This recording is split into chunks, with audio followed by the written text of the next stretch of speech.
እንደ ኢትዮጵያውያኑ እሳቤ የሰውነት መብራት አይን ናት። አይን 16ኛ ናት። ወካይ ቁጥሯም 70 ነው። በተመሳሳይ መልኩ የግዕዝ ፊደላችንም አይን 16ኛ ናት። ወካይ ቁጥሯም 70 ነው። አዳም 1000 ዓመት ሊሞላው ስንት ዓመት ሲቀረው ነው የሞተው? 70 ዓመት ሲቀረው ነው። አይን ኮዷ 70 ነው። በጣም ደስ በሚያሰኘው ክፍል ስናይ ደግሞ 70 ሊቃናት ደብረ ሲና ወጥተው እግዚአብሔርን ማየት ቻሉ። አ ፊደል ውስጥ ሁለቱ ፊደላት የእግዚአብሔር ስሞች ናቸው።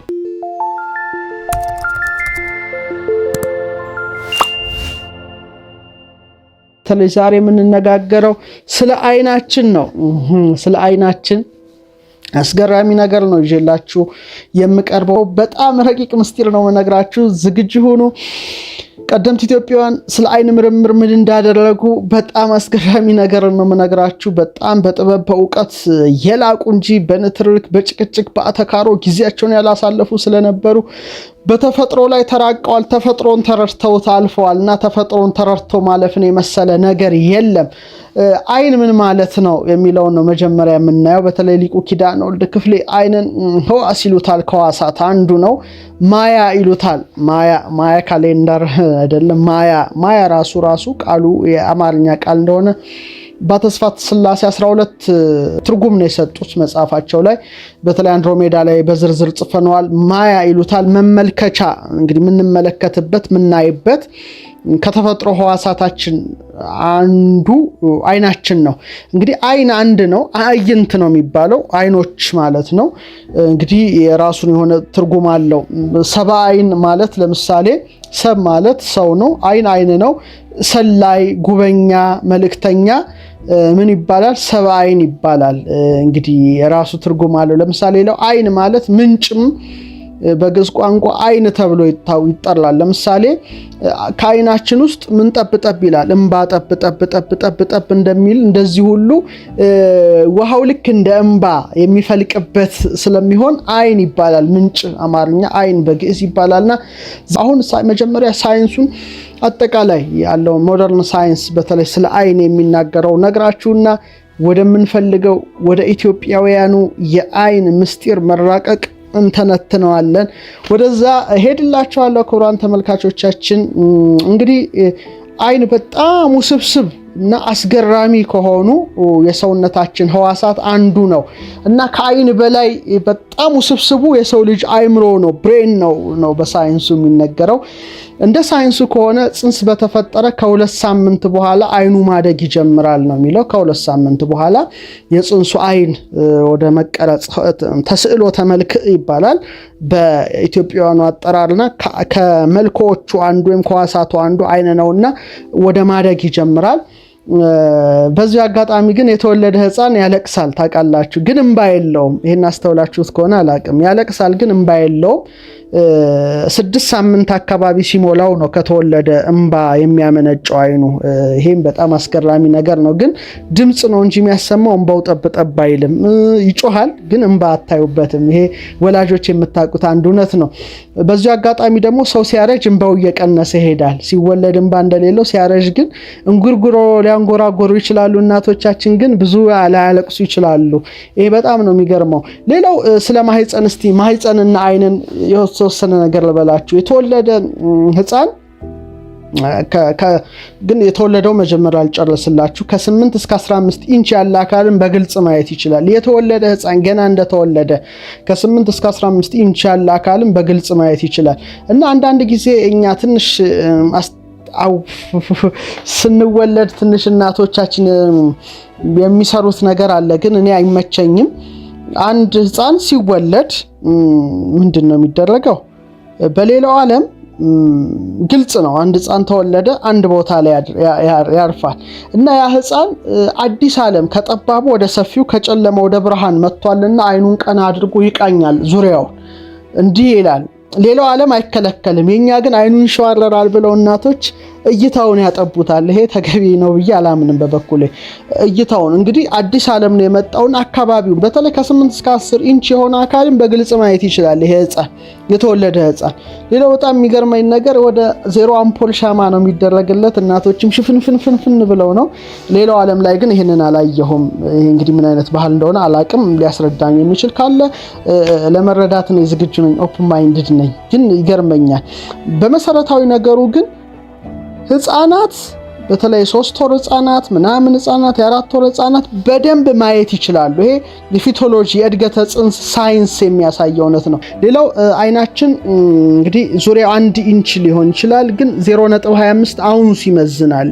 ይሄ የአይናችን እንትን ራሱ በሚዛን እና በየቅጽበቱ ወይም በየሴኮንዱ 50 የተለያዩ አካላት ላይ ማተኮር ይችላል። እንዴት አይነት ተፈጥሮ ነው ያለን ማለት ነው። ይሄ በጣም የሚገርም ነው። 50 የተለያዩ አካላት ላይ ባንዴ በሴኮንድ ማተኮር ይችላል። ብቃት አለው ማለት ነው። በአማካይ ወደ 10 ሚሊዮን የተለያዩ ቀለሞችን መለየት ይችላል ይላል ሳይንስ። መሰረታዊ ቀለሞች አሉ፣ ድብልቅ ቀለሞች አሉ። ብቻ እነዚህን ሁሉ መለየት የሚችል ብቃት ያለው ነው አይናችን። ይሄ በጣም ከሚገርም ነው። ሌላው ስለ አይን በጣም የሚያስቀኝና የሚያስገርመኝ አይን ከፍቶ ማስነጠስ አይቻልም። እስቲ ሞክሩ። ስታስነጥሱ ግን አይናችሁን እስቲ ገልጣችሁ ለማስነጠስ ሞክሩ። አትችሉም። እና አይን ከፍቶ ማስነጠስ አይቻልም። ይሄ አንዱ እውነታ ነው። ሌላው የሰው አይን በአማካይ በአመት 5.2 ሚሊዮን ጊዜ ይርገበገባል። 5.2 ሚሊዮን ጊዜ ይርገበገባል። ይሄው እንደዚህ እንደምንለው ይርገበገባል። እንግዲህ ቢያንስ 17 ጊዜ በደቂቃ ልናርገበግበው እንችላለን። ኦልሞስት እንደዛ ከሆነ ደግሞ 14280 በየቀኑ ልናርገበግበው እንችላለን። እና አብዛኛውን ደግሞ የምናርገበግበው ስናወራ ነው። በጣም ስናወራ እናርገበግባለን። ስናነብ ግን መርገብገቡ ይቀንሳል። እንግዲህ ማንበብ ጥሩ ነው ማለት ነው። ወሬኞች አንሁን፣ ወደ ንባብ እናተኩር። አይን ራሱ ይርገበገባል ስናነብ ግን ይቀንሳል። እና የአይን መርገብገብ ለመቀነስ ራሱ ማንበብ ያስፈልጋል ነው። እና አንድ ርግብግብታ ቢያንስ እንደዚህ የምናርገበግባት ከ100 እስከ 150 ሚሊ ሴኮንድን በሴኮንድ ወደ 5 ጊዜ የሚያሳየን በቃ የአይን ማስሉ በጣም ፈጣን ነው ማለት ነው። በጣም ፈጣን ነው አይናችንና ምን አይነት ተፈጥሮ ነው ይሄ! በጣም ስለ አይን ከሚያስገርመኝ ነው። ሌላው አይናችን ከ1.7 ማይልስ ርቀት ላይ የበራ ሻማ መለየት ይችላል። አይናችሁን ፈትሹት ማለት ነው። ምርጥ አይን አለን ወይስ የለንም የሚለው። ሌላው አይን እንግዲህ ከ2 ሚሊዮን በላይ በሚሰሩ ክፍሎች የተዋቀረ ነው። የኒውሮንን መጠን አይተናል ባለፈው። አይን ደግሞ ይሄን ያህል ነውና ወደ 107 ሚሊዮን ሴሎች አሉት። ይሄ አይን ብቻ እስቲ አስቡት፣ 107 ሚሊዮን ሴሎች እነዚህን አይኖች እንዲያዩ ያደርጋሉና ተፈጥሯችን ምን ያህል ድንቅ ነው። እኔ ስለ አይን ብቻ ነው ዛሬ የምንነው። ስለ አፍንጫ ሌላ ምስጢር አለው፣ ስለ አፍ ሌላ ነው። ጆሮ ቅርጹ ለምን እንደዚህ አይነት ሆነ አስባችሁ ታውቃላችሁ? የሚገርም ነው። ሌላው ቀለም ያለው አይናችን ክፍል ማለት ነው አይሪሱ ወደ 256 የተለያዩ መለያዎች አሉት እዚህ ውስጥ። ይሄ ብቻ 256 መለያ ያለው። አሻራ ግን 40 ብቻ ነው ያለው። አሻራ 40 ብቻ ነው ያለው። ይሄ ግን 256 አንዳንድ ሞባይል ቴክኖሎጂዎች በአይን የሚከፈቱ እየመጡ እያየን ነው። እንግዲህ ሞባይልን በአይን መክፈት እንግዲህ ምንድነው አሻራ አለ 256 መለያ ያለው እዚህ ውስጥ። አሻራ ግን 40 ብቻ ነው ያለውና በጣም የሚገርም ነገር ነውና አይናችን አስገራሚ ነገር ነው። ብዙ ነገር ስለ አይን ማለት ይቻላል፣ ብዙ መራቀቅ ይቻላል። ይሄ በጣም ያለው ሳይንስ እውነታ ነው። አብዛኛው አይን ግን ያለው ቡናማ አይን ነው ያለው። በምሽት ጊዜ አይናችን ያው ማየት ይከብደዋል፣ ግን ነብር 6 እጥፍ የተሻለ ያያል። በምሽት ሰዓት 6 እጥፍ የተሻለ ያያል። ደግሞ አይን በጣም ለአይን አምላክ አለው ይላሉ። እውነት ነው። አይን ቶሎ ነው የሚድነው። በጣም ስስ አካል ነው ግን ቶሎ ይድናል። ቢያንስ በ48 ሰዓታት ውስጥ ማገገም ይችላል። የሆነ ነገር እንኳን መጥቶትና ምን ያህል ስስ ቢሆንም እንዴት የአይን አምላክ አለው ሲሉ እናቶቻችን። ዛሬ እስቲ ሳይንሱን እንደዚህ ካልን ወደ ኢትዮጵያው የአይኖች ምስጢር ነው የምገባው። 5 አይኖች ነው ዛሬ መዘረዝርላችሁ። እንዴ አይን 2 አይደል እንዴ? እስቲ እንመጣበታለን። 5 አይኖቻችን የት ቦታ አሉ እነግራቸዋለሁ። እንግዲህ እንደ ኢትዮጵያውያኑ እሳቤ የሰውነት መብራት አይን ናት ይባላል። እንግዲህ አይኖች 2 ናቸው። 2 መመልከቻ አይኖች አሉን። 1 2 1 2 2 ናቸው። በጣም ጥሩ። አሁን አይን ፊደሉ ላይ እንምጣ እስቲ መጀመሪያ አይን እዛ ላይ ነው ዋናው ምስጢር ያለው። እንግዲህ አይኑ አ አልፋው አ ሁለት አዎች እንዳሉ ተረዱ። አልፋው አ አይኑ አ ክቧ ይሄ ነው ዋናው ጨዋታ። እዚህ ላይ ነው ምስጢሩ። እንግዲህ በግዕዝ ተራ ቁጥር አይን ስንተኛ ላይ ናት? 16ኛ ተራ ናት። ሀለ ሐመ ሰረ ሰቀ በተ 16ኛ ናት። በሂብሪውም 16ኛ ናት። እስቲ አንድሮሜዳ መጽሐፌን እስቲ ለጥቂት ጊዜ ልየው፣ እዛ ላይ በስፋት አለ። በእኛም ሀ 1 ለ 2 ሐመሮሃ 3 መ 4 ሰ 5 ረ 6 ሰ 7 ቀ 8 በ 9 ተ 10 ሀ 20 10 ሀ 11 ነ 12 አ 13 ከ 14 ወ15 አ 16 16ኛ ተራ ላይ ናት። ልብ አድርጉ 16ኛ ተራ ላይ ናት። አይኑ አ ማለት ነው። በሂብሪውም አሌፍ ቤት ጊሜል ዳሌት ሄ ዋው ዛይ ሄት ጤት ዮድ ካፍ ላም አሌፍ ቤት ጊሜል ዳሌት ሄ ዋው ዛይ ሄት ጤት ዮድ ብለን አይን ላይ ስንመጣ 16ኛ ላይ ሰፍራ እናያታለን። የሂብሪውንም እዛ ላይ ስላለ በደንብ አድርጋችሁ መርምሩ። እውነት ነው። አይን 16ኛ ናት። ወካይ ቁጥሯም 70 ነው። ይሄ የዕብራይስጡ ነው። በተመሳሳይ መልኩ የግዕዝ ፊደላችንም አይን 16ኛ ናት። ወካይ ቁጥሯም 70 ነው። ለምሳሌ ሀ 1 ለ 2 ሐመሮሃ 3 መ 4 ሰ 5 ረ 6 ሰ 7 ቀ 8 በ 9 ከዛ ከ10 በኋላ 10 20 30 እያለ ነው የሚሄደው። ተ 10 20 20 ነ 30 አ 40 ከ 50 ወ 60 አ አይኑ አ 70 ስንተኛ ተራ ላይ? 16ኛ ተራ ላይ ናት። ኮዷም 70 ቁጥር ነው። በጥንት የኢትዮጵያን የቀመረ ፊደል ምስጢር ማለት ነው። በዕብራይስጡም በተመሳሳይ መልኩ አይን አነባበቧ ትንሽ ጉሮሮ ነው። አይን ነው የሚሉት። ጉሮሮውን በደንብ ማምጣት ያስፈልጋል። አልፋው አይን በጉሮሮ የምትባል ናት። 16ኛ ናት። የሚሰጣትም ኮድ 70 ነው። አሁን በደንብ አድርጌ ነው እዚህ ላይ ነው ትልቁ ምስጢር ያለው እዚህ ላይ ነው። ወደኛ እናምጣው። ለምንድነው 70? አይኗ ክቧ ናት። ራሷ ቅርጿ የአይን ቅርጽ ነው። የኢትዮጵያውን ፊደል ልብ አድርጋችሁት። አይኑ አ ነው የሚባለው። ክብ ናት። ይኸው የአይን ቅርጽ ነው ያላት። አይኑ አ ነው የምትባለው። ስለዚህ ቅርጿ ራሱ ከተሰጠው ከአይን ጋር ነው። እሷ የምትባለው አይኑ አ ነው። ይህ ምን አይነት ሳይንስ እንደሆነ መረዳት የምትችሉ ካላችሁ በጣም ጎበዞች ናችሁ ማለት ነው። ስለዚህ በግሪኩም በተመሳሳይ መልኩ አይን ኦሚክሮ እንደዚሁ 16ኛ ነው። እሱም ክብ ነው። የኢትዮጵያውም 16ኛው ፊደል ክብ ነው። አይኑ አ። የዕብራይስጡ በተመሳሳይ መልኩ አይን ነው የሚባለው እንደኛ፣ እሱም ክብ ነው። የእሱ የተለየ ነው። የኦሚክሮ ግን ክብ ነው። እንደኛ አይን ይመስላል። አይኑ አ ይመስላል። ጥሩ። ስለዚህ 70 ላይ ናት አይኑ አ ወካይ ቁጥሯ 70 ነው። ከሐስክ ስንወርድ ግን 16ኛ ተራ ላይ ናት የምትወርደው። ለምን ይሄ ተባለ ሲባል በጣም ብዙ ምስጢር ነው። 70 ራሱን የቻለ ኮድ አለው። ግን ወደ አንድ ዲጂት እናምጣው።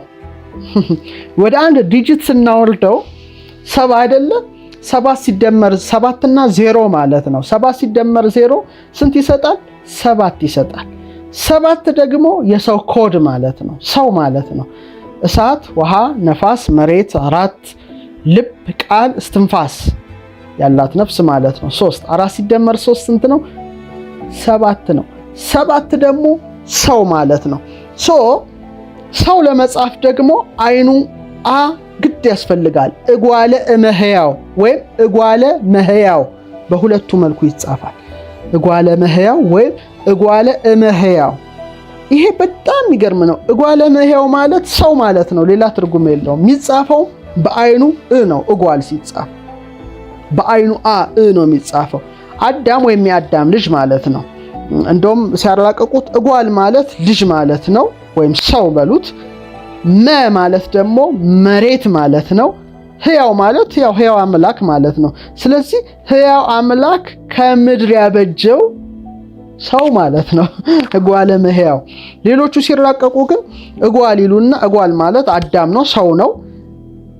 ደግሞ እናት ማለት ነው። እናት የተባለው እግዚአብሔር ነው። ሕያው ማለት መልአክ ነው ይላሉና ሕያው መልአክን ከፈጠረ ከእግዚአብሔር የተገኘ ልጅ ማለት ነው የሰው ልጅ ይላሉ። ሌሎቹ ደግሞ እጓል ማለት አይኑ ነው የሚጻፈው አዳም ወይም ሰው ማለት ነው። ደግሞ እናት የተባለች መሬት ናት። መሬት እናት ነው የምትባለው፣ እናት ናት ራሷ እንትኗ። በጣም ብዙ ስለሱ አንድ ቀን ነው መገባለሁ። ሕያው ማለት እግዚአብሔር፣ ሕያው እግዚአብሔር ከፈጠራት ምድር የተገኘ ሰው ማለት ነው። እጓለ እመሕያው ወይ እጓለ እመሕያው በሁለቱም ይፈቱታል ሊቃውንት። ስለዚህ ይሄ ምስጢር ራሱ ውስጡ እንዳለ እንድትረዱ ፈልጋለሁ። አሁን ወደ መራቀቅ እንሂድ። ስለዚህ በኢትዮጵያ ቀመረ ፊደል አይኑአ 70 ላይ እንደሆነ አንድሮሜዳ ቁጥር 2 ላይ ተጽፏል። አስረሴኔ ሰውም በትቢያ አክሱም መኗንተ ላይ ጽፏል። ወዘተርፈ እንድታነቡት ፈልጋለሁ። ብዙ ጸሐፍትም ይጽፋሉ። አሁን ግን የምፈልገው ምንድነው አይኑአ ለምን 70 ላይ ተወከለ? በዕብራይስጡም 70 ነው። በግዕዙም ቀመረ ፊደል ብትሄዱት 16 ላይ ነው። ደግሞ ወካይ ቁጥሩ ስንት ነው? 70 ነው። በደንብ አድርጋችሁ እዩት። እዚህ ላይ ሰንጠረዡን ታዩታላችሁ ገጽ 165 ላይ። አሁን ወደ ፍልስፍናው ነው የምንሄደው። ትክክለኛውን ፍልስፍና ነው። ስለዚህ 70 ቁጥር የአይኑአ ወካይ ናት ማለት ነው። የአይኑአ ወካይ ናት። ስንት? 70 ቁጥር። በጣም ጥሩ። ይሄንን ከያዛችሁ እጓለ እመሕያው የሚለውን በአይኑ መጻፉን ሰው የሚለውን ከተረዳችሁ አሁን ወደ ከፍታ እንሻገራለን። ደረጃ አለው ማለት ነው። ወደ አንድ ስቴፕ ወጣ እንላለን። በጣም እንዲቀላችሁ ነው ቀለል እያደረኩ እየነገርኳችሁ ያለሁት። ይሄን እንድትረዱኝ እፈልጋለሁ። አዳም የመጀመሪያው ሰው አዳም የተከለከለውን ዛፍ ሲበላ አይኑ ተከፈተ ይላል እና ራቁቱን እንደሆነ አየ። አይኑ ተከፈተ ይላል። አሁን ይሄን አይኑን የከፈተውን ወይም አይኑ እንዲከፈት ራቁቱን እንዲሆን ያደረገውን ዛፍ በመብላቱ አዳም ተቀጥቷል። ቅጣቱ ምንድነው? ባይበላ ኖሮ አሁን ዕፀ ሕይወት ሲባል በአይኑ ነው የሚጻፈው። እዚህኛው በአልፋው አይጻፍም።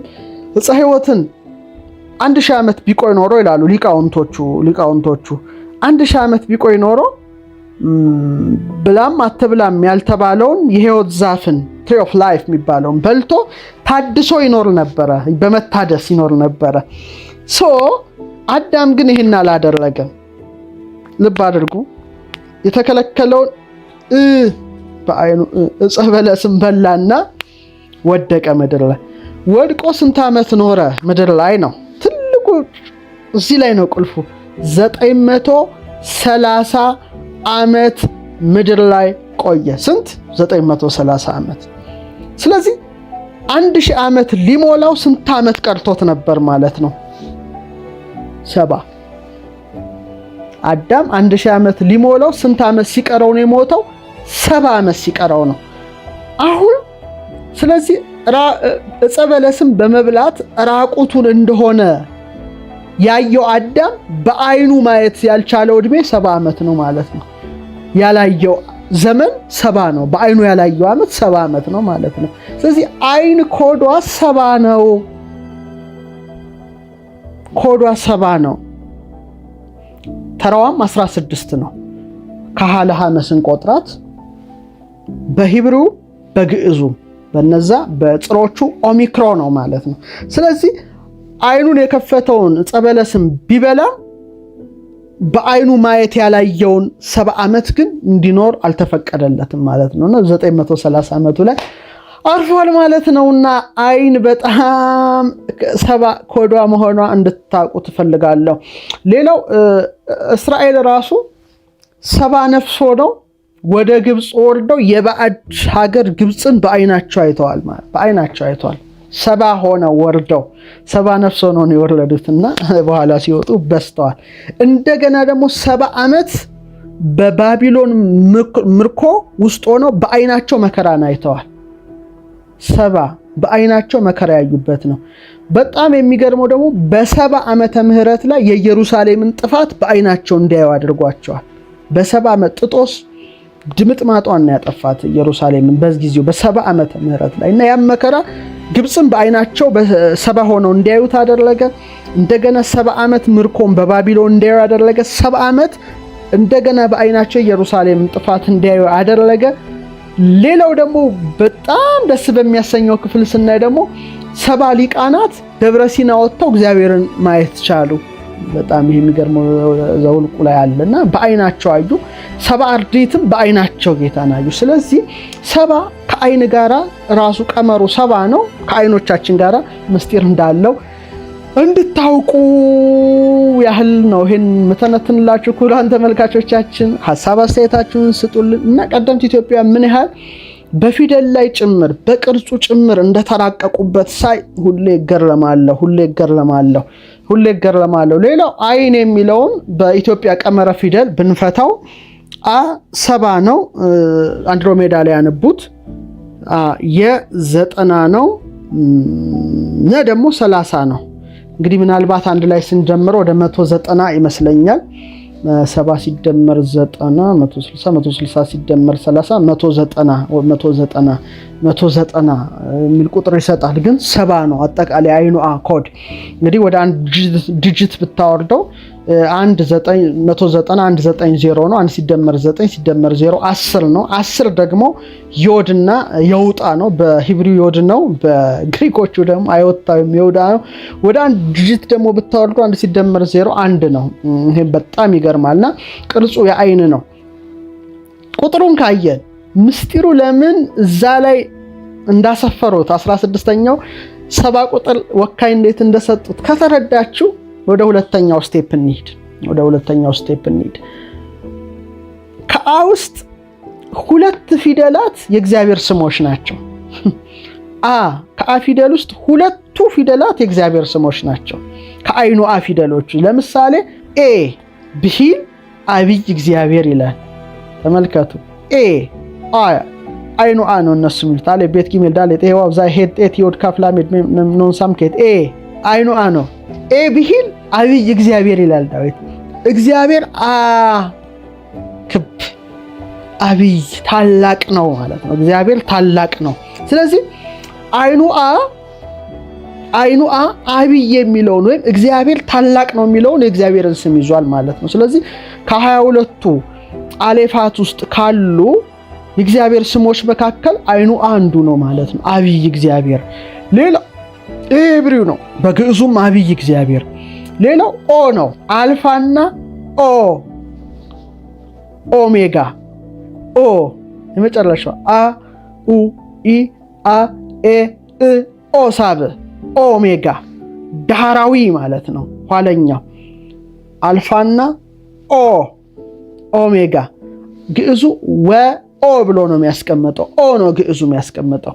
ኦሜጋ አይልም። ራሱ ማለት ምንድነው? አነ ውእቱ አልፋ አያያዥ ናት። ነኝ ይላል። ማለት መጨረሻው ነኝ ማለት ነው እግዚአብሔር። ስለዚህ አይኑ አ ግዕዟ አብይ እግዚአብሔር የሚለውን ትርጉም ሰጥተናለች። እግዚአብሔር ታላቅ ነው። ደግሞ ምን ትሰጣላለች? ዳህራዊነቱን ኦሜጋ የሚለውን ቃል ትሰጠናለች። ስለዚህ ፊደል ውስጥ 2ቱ ራሱ የእግዚአብሔር ስሞች ናቸው። ስለዚህ ፊደላት ያላቸውን ኃይል ያላቸውን ምስጢር መረዳት መቻል ማለት ትልቅ ነገር ነው ማለት ነው። ይሄ እንድታውቁ እፈልጋለሁ።